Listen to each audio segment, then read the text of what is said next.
కొంచెం కన్ఫ్యూజింగ్గా ఉంది. అసలు ఏంటి జోనర్ ఏంటి? చెప్పారు కదండి, ఇందాక యాక్షన్ సస్పెన్స్ థ్రిల్లరు. ఒక ఎంటర్టైన్మెంట్తో పాటు ఒక హీరో హీరోయిన్ మధ్య జరిగే లవ్ కానీ, ఒక చిన్న బ్యాక్ స్టోరీ ఒకటి ఉంటుంది. దాన్ని బట్టి ఎలా సాల్వ్ చేశారు, ఎలాగ వాళ్ళు అధిగమించి వాళ్ళ ప్రాబ్లమ్స్ అన్నీ సాల్వ్ చేసుకొని ఎట్లాగా వాళ్ళ సక్సెస్ఫుల్ స్టోరీని ఎట్లా సక్సెస్ చేసుకున్నారు అనేది. ఇప్పుడు అన్నీ మోస్ట్లీ ఇలాగే వస్తున్నాయి సస్పెన్స్ థ్రిల్లర్స్. దీని ప్రత్యేకత ఏంటి? ప్రత్యేకత నేనేం చెప్పను, ఏ స్టోరీకి ఆ స్టోరీ లైన్ యూనిక్గానే ఉంటుంది. బట్ అదే ఇందాక చెప్పాను కదా, ఇరగదీసి చేసాము ఇట్లా అని నేను చెప్పాను. మా వంతు ఎఫర్ట్, మా టీం అంతా, మా యూనిట్ అంతా, మేమనే కాదు ఎవరైనా ఏ సినిమా చేసినా అది బాగుండాలి, ప్రేక్షకులకు నచ్చాలనే చేస్తాం. At the end of the day output తీసాక నచ్చడం నచ్చకపోవడం, దాన్ని అప్రిషియేట్ చేయడం అనేది జనాల చేతిలో ఉంటుంది. మా యూనిట్ అయితే అందరం కష్టపడి మంచి పాయింట్ అనుకొని చేసాము. ఇంకా రిజల్ట్ చూడాలి. మ్యూజిక్ డైరెక్టర్ గారు, నాది కూడా సేమ్ క్వశ్చన్. అదే నువ్వే చెప్పావు ఇదంతా. ఏం లేదండి, మేము సరిగమ పదనిస డిస్కస్ చేసాం. నేను మ్యూజిక్ కదా, సరిగమ పదనిస అదే డిస్కస్ చేసాం. Okay, all the best. ఇంకేమైనా క్వశ్చన్ ఉందా మీ దగ్గర? మీరే అడగాలి మళ్ళీ నన్ను ఇంకో క్వశ్చన్. అడుగుతారా అడగరా? లేదు, మీరే అడగాలి నన్ను. ఇంకోటి అడగండి. లేదా రెండు ప్రశ్నలతో రెడీగా లేరా మీరు? ఏదండి సరిగమ పదనిసేనా ఇక కంటిన్యూ చేయలేదా? మరి సరిగమ పదనిసలే కదా ఉంటాయి, ఇంకేమైనా కొత్తగా ఉన్నాయా? లేవు కదా. సరిగమ లేదు, అయ్యే ఉన్నాయి. సరిగమ పదనిస అయ్యే డిస్కస్ చేసాం, ట్యూన్స్ ఫైనల్ చేసాం కదా. సిట్టింగ్లకి ఏదో వచ్చారు అనుకుంటారు. అవుట్డోర్ గోవాకి వెళ్తే ఎందుకు వచ్చారు సార్?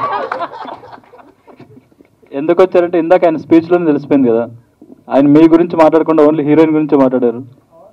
మరి ఎలాంటి అంతమైన అమ్మాయి పక్కన ఉంటే మరి అక్కడికే వెళ్తాం, ఇంకెక్కడికి వెళ్తాం? అంటే మీరు హీరోయిన్ మర్చిపోతే ఎలా అండి? హీరోయిన్ మర్చిపోయి హీరోయిన్లే చూస్తావు నువ్వు కరెక్ట్గా. 6 అడుగులు అందగాడు అర్జున్ అమ్మంటే మర్చిపోతే ఎలా?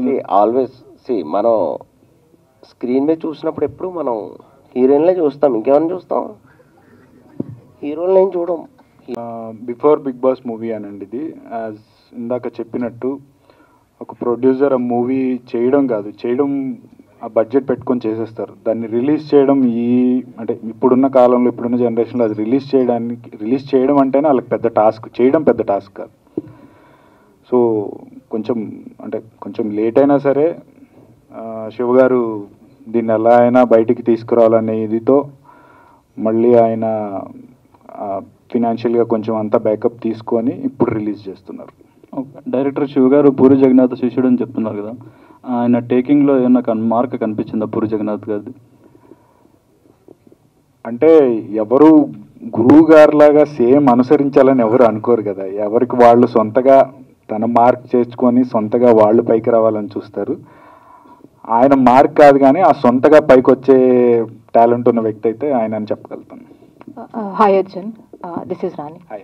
ఎస్, పెద్ద హీరో అయితే నేను డైరెక్ట్ చేయడం కష్టం అవుతుంది కాబట్టి చిన్న హీరో అన్నారు.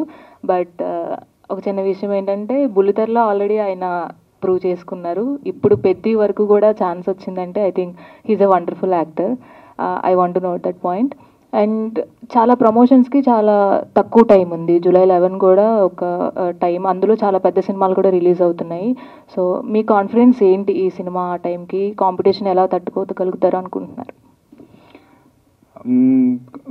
కాంపిటీషన్ అని చెప్పను కానీ ఒక యాక్షన్, ఇప్పుడు సేమ్ డేట్లో యూజువల్గా చాలా సినిమాలు రిలీజ్ అవుతుంటాయి. చిన్న సినిమాలు వేరే సినిమాలకి పోటీ లేకుండా ఏ సినిమా ఆ రోజు తక్కువ ఉన్నాయో అలా రిలీజ్ చేసుకుంటారని చూసుకుంటారు. అలా రిలీజ్ చేసుకునేటప్పుడు వాళ్ళు జోనర్ కూడా చూసుకుంటారు.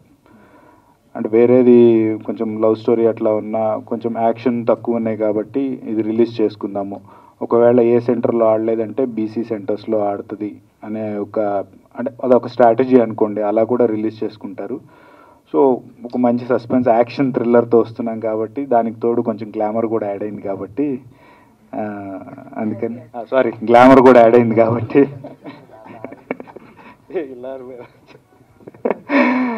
సో ఏ సెంటర్ కాకపోయినా బీసీ సెంటర్స్లో ఖచ్చితంగా చూస్తారని ఒక నమ్మకం మాకు. అండ్ ఇప్పుడు ట్రెండింగ్లో ఉన్నది రామ్ చరణ్ గారి పెద్ది మూవీ. సో అందులో మీరు అవకాశం వచ్చింది. సో మీ ఎక్స్పీరియన్స్ అండ్ ఎనీ అప్డేట్ అడుగుతామండి, లేదంటే మీరు అడిగేసేయండి.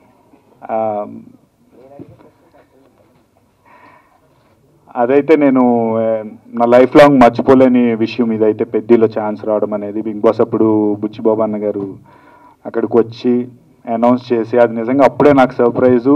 అండ్ నిజంగా ఇది లైఫ్ లాంగ్ నేను గుర్తుంచుకునే విషయం. అండ్ ఆయనకి ఎప్పుడు రుణపడి ఉంటాను. అండ్ షూటింగ్ జరుగుతుంది, మంచిగా ఉంటుంది cinema. All the very best.